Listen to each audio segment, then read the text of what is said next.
Hey everyone, I'm John, and today we're diving into something big happening inside the Solana ecosystem.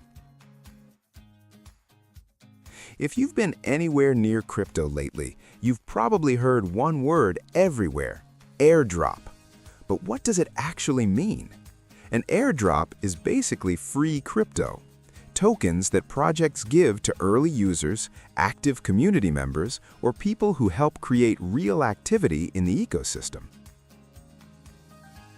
It's their way of saying thank you, and also a smart way to build hype before a major launch or new update.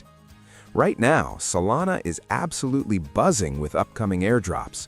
From DeFi platforms to NFT projects, hundreds of new teams are preparing to reward users for staking, trading, testing their apps, or simply holding SOL in their wallet.